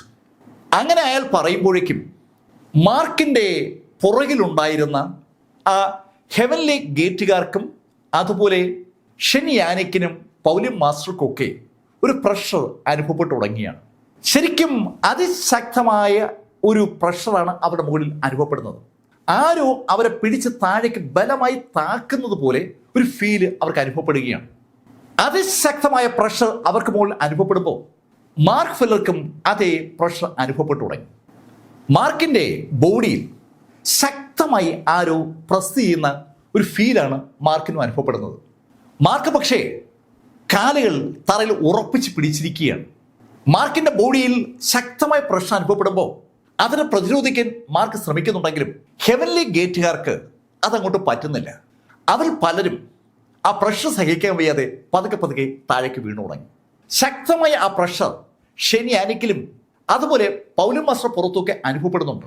ഈ സംഭവം നടക്കുന്നതിന് പുറകിൽ ഗേറ്റിന് അകത്തായി മറ്റ് മിസ്റ്റിക് വേൾഡുകളുമായി ബന്ധപ്പെട്ട ആളുകളും മാർക്ക് ഫെല്ലറുടെ ആ സേനയെ പിന്തുടർന്ന് കാഴ്ച കാണാൻ വന്ന ആളുകളുമുണ്ട്. അവർക്കൊക്കെ ആ പ്രശ്നം അനുഭവപ്പെടുന്നുണ്ട്. പലരും പെട്ടെന്ന് വാതിൽ വഴി പുറത്തേടി. ആ ഗേറ്റിന് പുറത്ത് ആ പ്രഷർ ഇല്ല. അതുകൊണ്ട് തന്നെ പുറത്ത് ചാടിയ ആളുകൾ തുറന്നു കിടക്കുന്ന ആ ഗേറ്റിലൂടെയാണ് അകത്തേക്ക് നോക്കുന്നത്. അകത്ത് മാർക്കുമായി ബന്ധപ്പെട്ട ആളുകളൊക്കെ ഒന്നൊന്നായി താഴേക്ക് വീഴുകയാണ്. പിടിച്ചു നിൽക്കാൻ ആർക്കും പറ്റുന്നില്ല. പൗലിൻ മാസ്റ്ററും ഷെനിയാനിക്കും ശരിക്കും ബലം കൊടുത്ത് പിടിച്ചു നിൽക്കാൻ ശ്രമിക്കുന്നുണ്ട്. പക്ഷെ അവരും താഴോട്ട് വളഞ്ഞു തുടങ്ങിയാണ്. മാർക്ക് ഫെല്ലറും കൂട്ടം ഏതാണ്ട് നിശ്ചലരായി മാറി എന്ന് മനസ്സിലായതും അതുവരെ പേടിച്ച് റോജർക്ക് പുറകിൽ ഒളിച്ചിരുന്ന വാൻ ഗസ്മാൻ റോജറുടെ മുന്നിലേക്ക് വന്നു. അവൻ ഉറക്കെ മാർക്കിനോട് പറഞ്ഞു, ഏയ് മാർക്ക്, നീ അവസാനിച്ചതാ. നീ എന്താ കരുതിയത്? ഞങ്ങളുടെ ഈ ഗസ്മാൻ കുടുംബത്തിനെ കയറി കളിച്ചു കളയാവുന്നോ? മാർക്ക്, നിന്റെ ഈ തോന്നിവാസത്തിന് ശരിക്കും വില കൊടുക്കേണ്ടി വന്നത് നിന്റെ കൂടെയുള്ള ഈ ആളുകൾ കൂടെയാണ്. അവരെ മുഴുവൻ നീ കൊലക്ക് കൊടുത്തിരിക്കുകയാണ്. അങ്ങനെ മാർക്ക് ഫെല്ലറോട് വാൻ ഗസ്മാൻ പറയുമ്പോൾ മാർക്കിന്റെ പുറകിലുള്ള ആ ഹെവൻലി ഗേറ്റുകാരിൽ പലർക്കും അങ്ങനെ ഒരു തോന്നലുണ്ടാവുകയാണ്. മാർക്കും ആ ഗസ്മാൻ കുടുംബവുമായുള്ള ഏറ്റുമുട്ടലിൽ അവരും കൂടി പങ്കാളിയായതിന് അവര് കൊടുക്കേണ്ടി വരുന്നത് അവരുടെ തന്നെ ജീവനാണ്. അങ്ങനെ ഒരു കൺഫ്യൂഷൻ അതിൽ പലർക്കും ഉണ്ട്. മാർക്കുമായിട്ട് അധിക നാളത്തെ ബന്ധമൊന്നും അവർക്കാർക്കും ഇല്ലല്ലോ. പലതരത്തിലുള്ള കൺഫ്യൂഷൻസ് ആ ആളുകളുടെ മനസ്സിലേക്ക് അങ്ങനെ കടന്നു പോകുമ്പോൾ മാർക്ക് ഫെല്ലർ കൈ ഒന്ന് മുകളിലേക്ക് ഉയർത്തി. ആ നിമിഷത്തിൽ മാർക്കിന്റെ കയ്യിൽ നിന്ന് റോക്കറ്റ് പായും പോലെ ഒരു പ്രകാശം നേരെ ആകാശത്തേക്ക് പാഞ്ഞു. നേരെ മുകളിലേക്ക് കുത്തനെ ആ പ്രകാശം ഉയർന്നതും ആ പ്രകാശം ഒരു പ്രത്യേക പോയിന്റിലെത്തിയതും നേരെ ഒരൊറ്റ തിരിക്കൽ. ആ പ്രകാശം ആ പോയിന്റിൽ നിന്ന് നേരെ വീണത് ആ പൊങ്ങി നിൽക്കുന്ന തലയിലാണ്. റോജറുടെ തൊട്ടു പുറകിൽ ഒരു കൂറ്റൻ തല നിപ്പുണ്ടായിരുന്നു. അന്തരീക്ഷത്തിൽ തങ്ങി നിൽക്കുന്ന ആ തലയുടെ നെറ്റിയിലേക്കാണ് ആ പ്രകാശം വന്ന് വീണത്.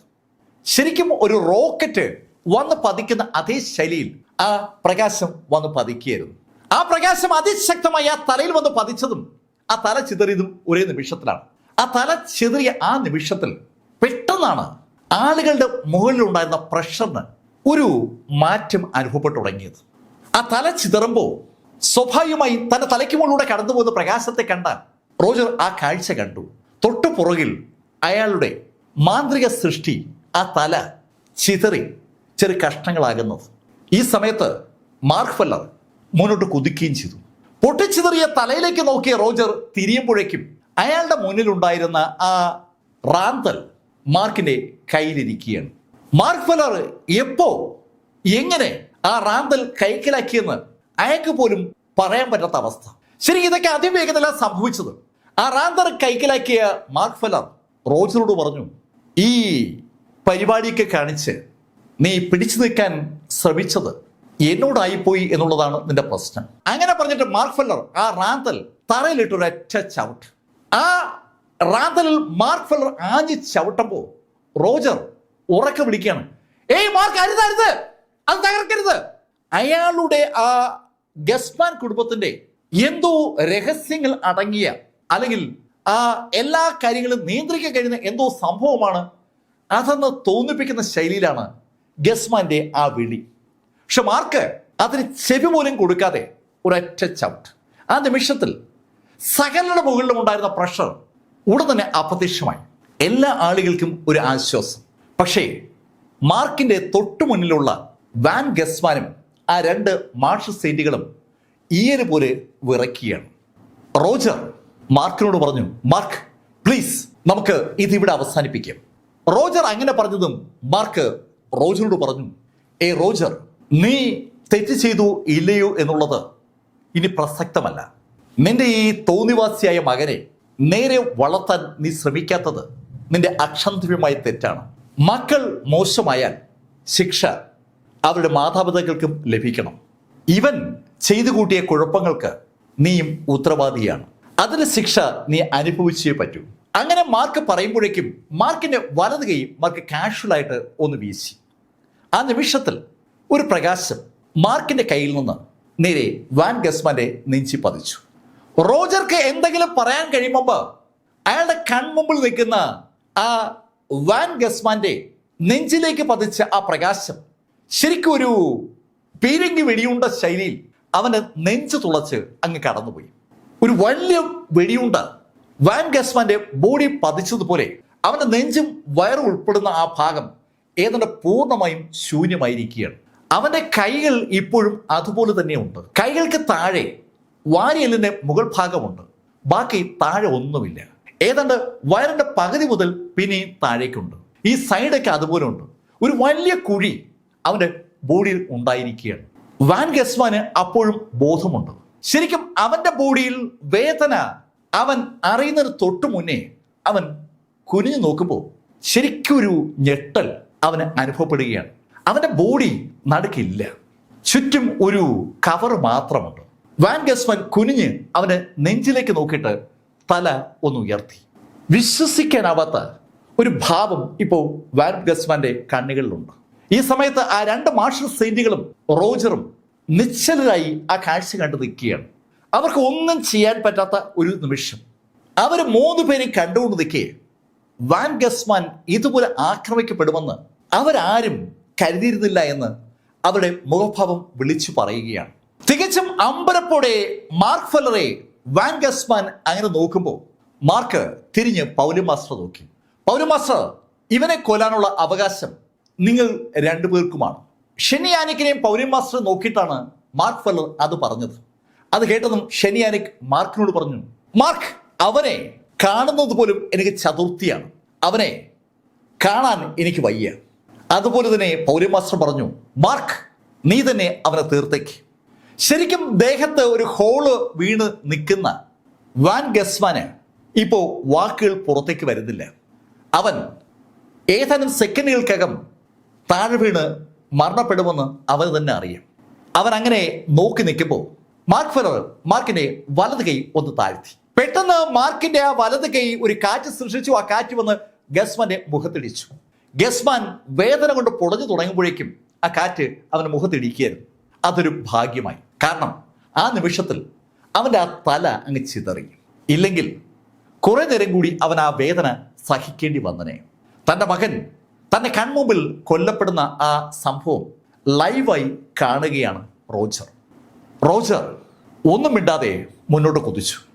മാർക്ക് ഫെല്ലറോട് ഡയലോഗിൽ അർത്ഥമില്ല എന്ന് മുന്നോട്ട് കുതിക്കുന്ന ആ റോജർക്ക് അറിയാം. അയാൾ ഒരു മാർഷൽ സെയിന്റ് ആണ്. ആ നിമിഷത്തിനെ ബാക്കി രണ്ട് മാർഷൽ സെയിന്റുകളും മാർക്കിനെ അറ്റാക്കിനായി മുന്നോട്ട് കുതിച്ചു. പക്ഷെ ആ മൂവർ സംഘത്തിന് മാർക്കിന്റെ അടുത്തേക്ക് എത്താൻ കഴിയും മുമ്പ് തന്നെ മാർക്ക് അവരുടെ അടുത്ത് എത്തിയെന്നാണ് സത്യം. പിന്നീട് നടന്നത് ചരിത്രമാണ്. ഏതാനും സെക്കൻഡ് കഴിഞ്ഞപ്പോൾ ആ മൂന്ന് മാർഷൽ സെയിന്റുകളും വെറും മാംസ കഷ്ണങ്ങളായി അവിടെ തറയിൽ അങ്ങനെ ചിതറിക്കിടക്കുകയാണ്. ആ മൂന്ന് മാർഷൽ സെയിന്റുകളെ അവസാനിപ്പിക്കാൻ മാർക്ക് ഫെല്ലർ എടുത്തത് ഏതാനും സെക്കൻഡുകളാണ്. തൻ്റെ അടുത്തേക്ക് ഓടി വന്ന റോജറിനെ നെഞ്ച് ലക്ഷ്യമാക്കിക്കൊണ്ട് മാർക്കിന്റെ വലത് കൈ ഒന്ന് ചലിച്ചപ്പോൾ തന്നെ മാർക്കിന്റെ ഇടത് കൈ ഇടതുവശത്തുണ്ടായിരുന്ന ആ മാർഷൽ സെയിന്റിന്റെ തല ലക്ഷ്യമാക്കി ഒന്ന് പതിച്ചിരുന്നു. ആ രണ്ട് ബോഡിയും ആ നിമിഷം ചിതറി. ശരിക്കും ഈ സമയത്ത് വലതു ഭാഗത്തോട് ഓടി വന്ന മാർഷൽ സെയിന്റിന് അവന്റെ പുറത്തേക്ക് വീഴുന്ന ആ ചോരയിൽ നിന്ന് ഒന്ന് കണ്ണു മാറ്റാനുള്ള സമയമേ കിട്ടിയുള്ളൂ. ആ സമയത്ത് മുകളിലേക്ക് ചാടി ഉയർന്ന മാർക്ക് ഒരൊറ്റ ചവിട്ട്. ആ ചവിട്ട് മാർക്ക് ആ മാർഷൽ സെയിന്റിന്റെ പുറത്ത് കൊടുത്തിട്ട് ശരിക്കും മാർക്കും ആ മാർഷൽ സെയിന്റും കൂടി ഒരുമിച്ച് ഭൂമിയിലേക്ക് താഴുകയാണ്. തറയിൽ മാർക്കിന്റെ കാല് എത്തുമ്പോഴേക്കും മാർക്കിന്റെ കാലിന്റെ താഴെയുള്ള ആ മാർഷൽ സെയിന്റ് ചിതറി തെറിക്കുന്ന കാഴ്ച ആ ചുറ്റും നിൽക്കുന്ന മുഴുവൻ ആളുകളും കണ്ടു. ഒരു മാർഷൽ സെയിന്റിനെ ചവിട്ടി തണ്ണിമത്തങ്ങ ചിതറിക്ക് പോലെ ചിതറിക്കാൻ കഴിയുമെന്ന് ഒരാളും ഈ കാഴ്ച കണ്ടില്ലെങ്കിൽ വിശ്വസിക്കില്ല. 5 മാർഷൽ സെയിന്റുകൾ ഉണ്ടായിരുന്ന ആ ഗസ്മാൻ കുടുംബം ഇത് മാർഷൽ സെയിന്റുകൾ ആരുമില്ലാത്ത ഒരു കുടുംബമായി മാറിയിരിക്കുകയാണ്. മാർക്ക് ഫെല്ലർ ആ ബോഡി ചവിട്ടി അരച്ചിട്ട് തിരിഞ്ഞ് തൻ്റെ ഹെവൻലി ഗേറ്റിലെ ആളുകളോട് പറഞ്ഞു, ഒരുത്തനെയും വെറുതെ വിടരുത്. കേൾക്കേണ്ട താമസം ആ ഹെവൻലി ഗേറ്റുകാർ മുന്നോട്ട് കുതിച്ചു. പിന്നീട് അവിടെ കേൾക്കുന്നത് കരച്ചിലിൻ്റെ ഒരു ബഹളമാണ്. ഏകദേശം 1 മണിക്കൂർ കഴിഞ്ഞപ്പോൾ ആ മിസ്റ്റിക് വേൾഡിനകത്ത് ജീവനോടെ അവശേഷിക്കുന്നത് മാർക്കിനോടൊപ്പം വന്ന ആളുകൾ മാത്രമാണ്. മുഴുവൻ മിസ്റ്റിക് വേൾഡുകാരും കൊല്ലപ്പെട്ടു. ഒരാളെ പോലും അവശേഷിപ്പിക്കരുതെന്ന് മാർക്ക് പറഞ്ഞത് അക്ഷരം പ്രതി ഹെവൻലി ഗേറ്റുകാർ പാലിച്ചിരിക്കുകയാണ്. ഈ സമയത്ത് ഈ കാര്യങ്ങളൊക്കെ നോട്ട് ചെയ്തിരുന്ന ആ മറ്റ് മിസ്റ്റിക് വേൾഡുകളിലെ ആളുകളൊക്കെ പുറത്തേക്ക് ഇറങ്ങി ഓടിയിരുന്നു.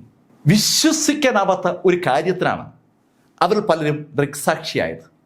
മാർക്ക് ഫെല്ലർ എന്നൊക്കെ അനുകൂലിച്ചും പ്രതികൂലിച്ചും ആളുകൾ പറയുന്നത് അവരൊക്കെ കേട്ടിട്ടുണ്ട്. മാർക്ക് ഫെല്ലർ എന്ന് സീരിയസ് ആയി അവരാരും കണ്ടിരുന്നില്ല. പക്ഷേ ആ നിമിഷം മുതൽ ഭയം അതിൻ്റെ പരമോന്നതയിൽ മാർക്ക് ഫെല്ലർ എന്ന് കേൾക്കുമ്പോൾ അവർക്ക് അനുഭവപ്പെടുന്ന ഒരു രംഗമാണ് അവർ കണ്ടത്. പെട്ടെന്ന് തന്നെ ഈ ഇൻഫർമേഷൻ അനവധി സോഷ്യൽ മാധ്യമങ്ങൾ വഴിയും മാർഷൽ ആർട്സ് ഫോറത്തിൻ്റെ ആ സൈറ്റ് വഴിയും ആളുകളിലേക്ക് എത്തി. വാൻ ഗസ്മാൻ എന്ന ദുർഗുണനെ ഇല്ലായ്മ ചെയ്യാനായി അവൻ്റെ ആ മിസ്റ്റിക് വേൾഡിലേക്ക് വന്ന മാർക്ക് ഫെല്ലർ മിസ്റ്റിക് വേൾഡ് തകർത്തുകൊണ്ട് അകത്ത് കയറുകയും ഗസ്മാന്റെ ആ മിസ്റ്റിക് വേൾഡിനെ പൂർണ്ണമായി ഇല്ലാതാക്കിയെന്നുള്ള വാർത്ത സങ്കല്പിക്കാനാവാത്ത വിധത്തിൽ ഒരു വാർത്തയാണ്. മിസ്റ്റിക് വേൾഡുകൾക്ക് മാത്രമല്ല ആർക്കും വിശ്വസിക്കാൻ കഴിയാത്തൊരു വാർത്ത. ജിങ്ദു മാർഷൽ ആർട്സ് അസോസിയേഷനകത്ത് സെക്ഷൻ ഷിയ ഹാങ് പോലും ആ വാർത്ത അറിഞ്ഞ് ഞെട്ടിപ്പോവുകയാണ്. മാർക്ക് ഫെല്ലർ അതിശക്തനായി മാറി എന്നുള്ള കാര്യം ഷിയ ഹാങ്ങിനും അറിയാം.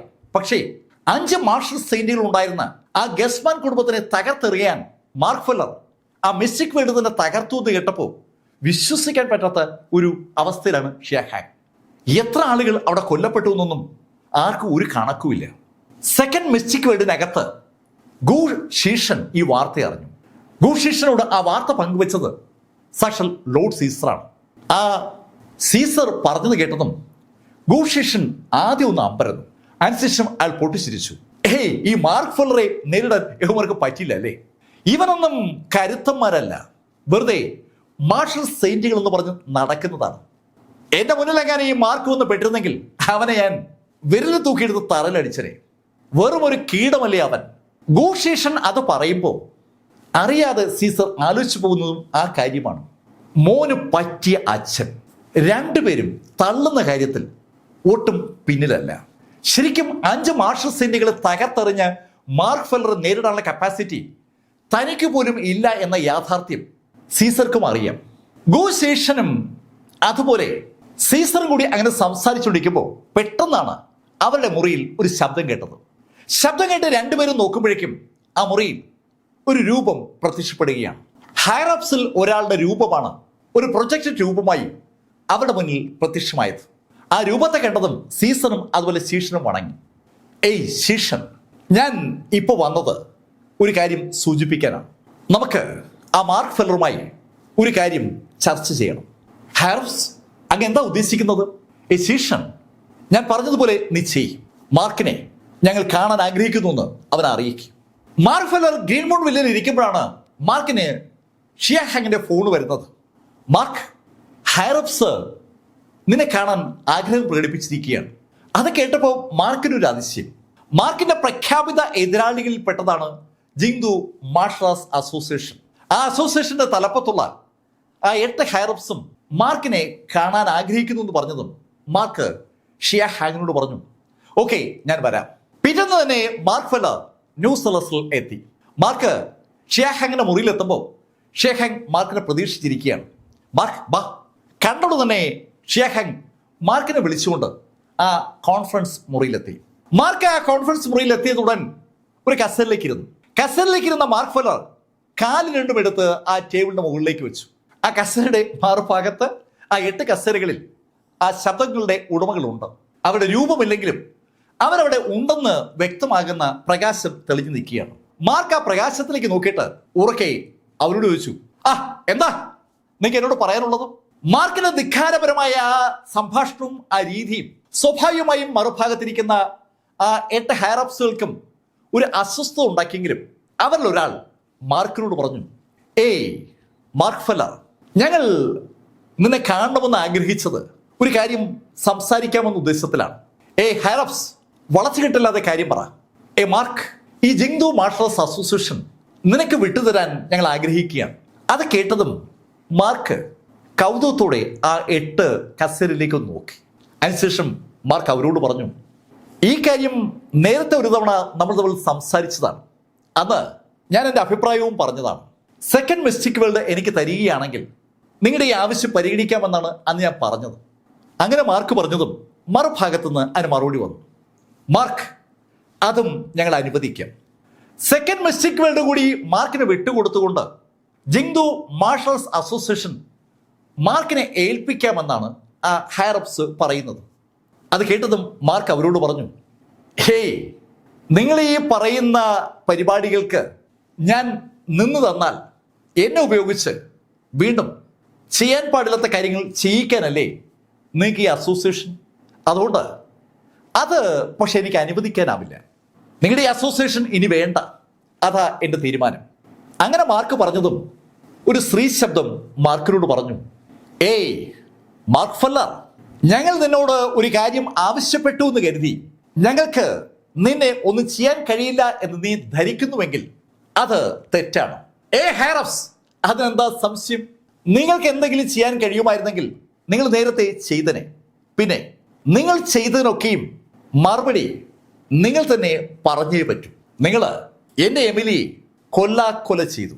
മാർക്ക്, എമിലിയെ ഞങ്ങൾ കൊല്ലാക്കൊല ചെയ്തു എന്ന് പറയരുത്. എമിലി ഇപ്പോഴും ജീവനോടുള്ളത് ഞങ്ങൾ അവളെ ഉപദ്രവിക്കാത്തതുകൊണ്ടല്ലേ.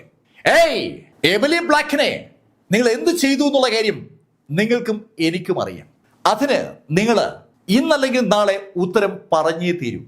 എമിലി അനുഭവിച്ച അതേ വേദന അതെന്താണെന്ന് നിങ്ങൾ ഓരോരുത്തരും അറിയും. അത് നിങ്ങൾ ഞാൻ അറിയിക്കുകയും ചെയ്യും. എനിക്കറിയാം നിങ്ങൾ ഫസ്റ്റ് മിസ്റ്റിക് വേണ്ടി ഒളിച്ചിരിക്കുകയാണെന്ന്. പക്ഷേ ഒരു ദിവസം ഞാൻ അവിടെയും വരും.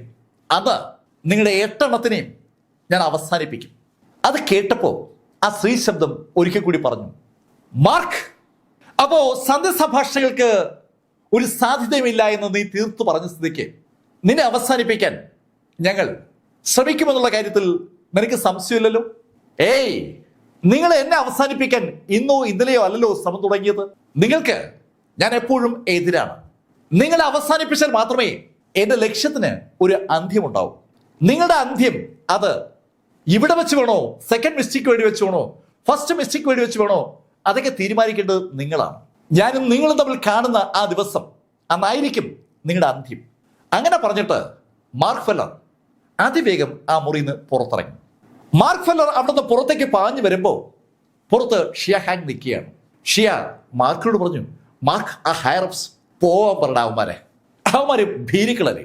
അങ്ങനെ പറഞ്ഞിട്ട് മാർക്ക് ഫെല്ലർ ഷിയോട് ചോദിച്ചു, ഷിയ, എനിക്ക് നിന്റെ പ്രിസം ഒന്നുകൂടെ കാണണം. അങ്ങനെ മാർക്ക് ഫെല്ലർ പറഞ്ഞതും ഷിയ ഹാങ് ആ ജിങ്ദു മാർഷൽ ആർട്സ് അസോസിയേഷന്റെ പ്രിസൺ ഗേറ്റ് മാർക്കിന് വേണ്ടി തുറന്നു. മാർക്ക് ആ പ്രിസൺ ഗേറ്റ് വഴി അകത്തേക്ക് കടന്നു. ഇപ്പോ മുറികളിൽ ആരുമില്ല. ആ മുറികളിൽ ഉണ്ടായിരുന്ന ആളുകളൊക്കെ മാർക്ക് ഫെല്ലർ അന്ന് തുറന്നു വിട്ടത് കൊണ്ട് ഇപ്പൊ അവിടേക്ക് ഒഴിഞ്ഞു കിടക്കുകയാണ്. മാർക്ക് ആ വഴിയിലൂടെ മുന്നോട്ട് എങ്ങനെ നടക്കുകയാണ്. ഇരുഭാഗത്തും ധാരാളം സെല്ലുകളുണ്ട്. സെല്ലുകളുടെ ഗ്രില്ലുകളൊക്കെയും തകർക്കപ്പെട്ടിരിക്കുകയാണ്. ആ ഗ്രില്ലുകൾ മുഴുവൻ അറുത്ത് കളഞ്ഞത് അത് മാർക്ക് ഫെല്ലറാണ്.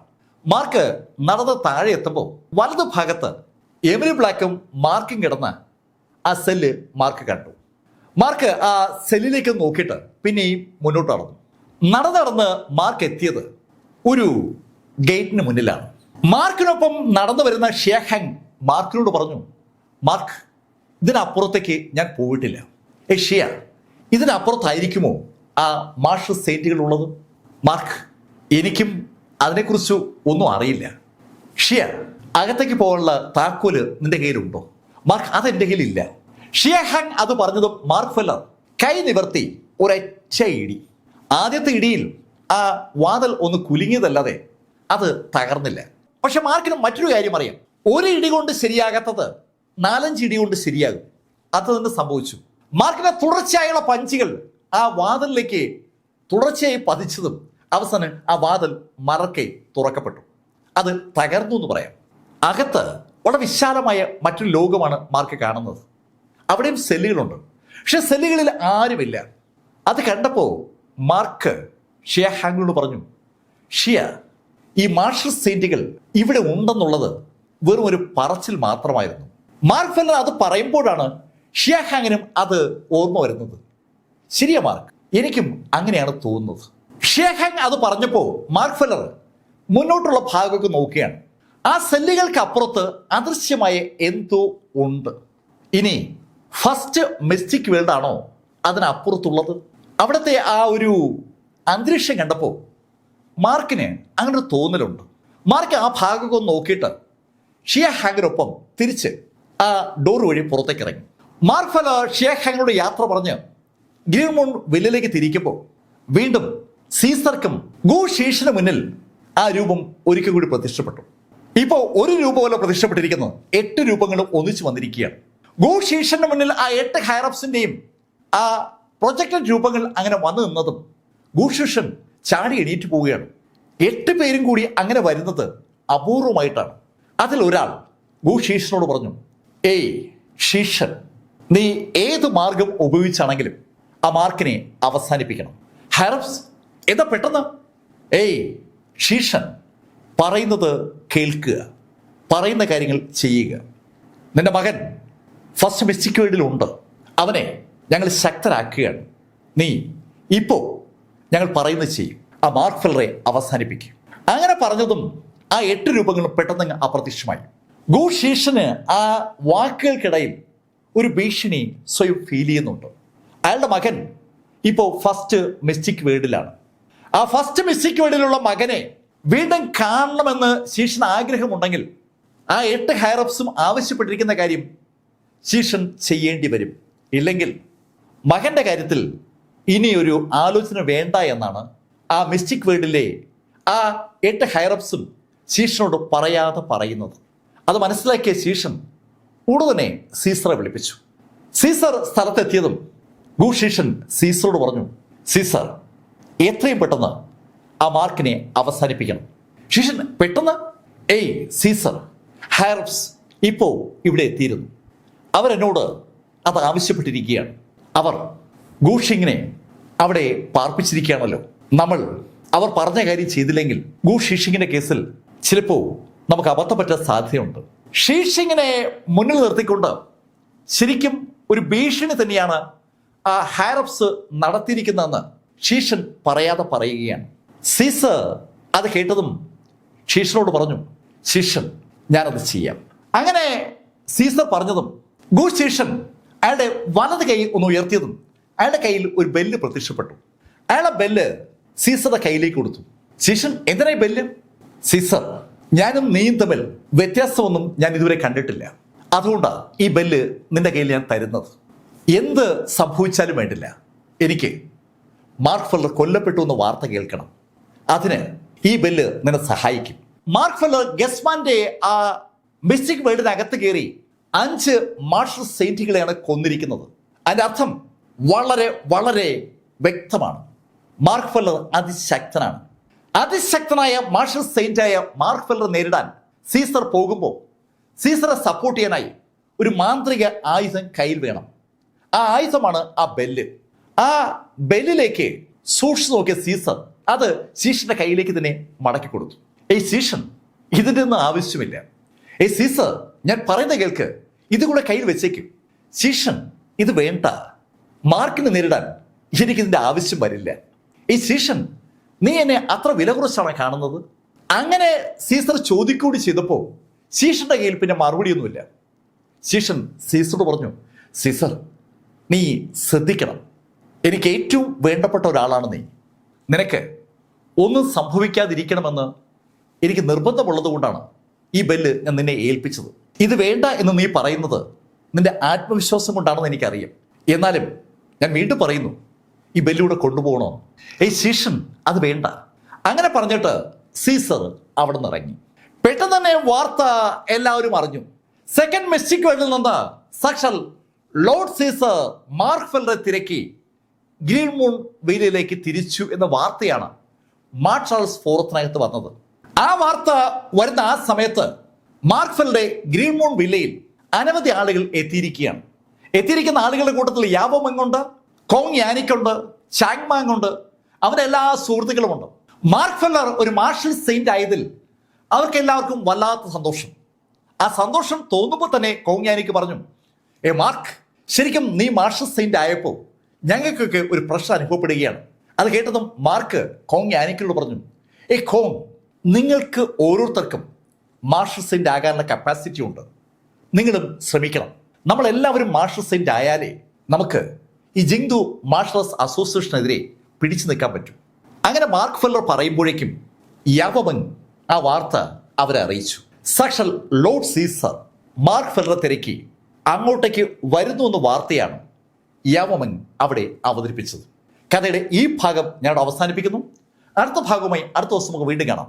ഇതുവരെ മാർക്ക് ഫെല്ലറുടെ കഥ നിങ്ങളോട് പറഞ്ഞത് ലൈഫിൽ നിന്ന് BS ചന്ദ്രമോഹൻ. കമന്റുകൾ ചെയ്യുക. Thank you.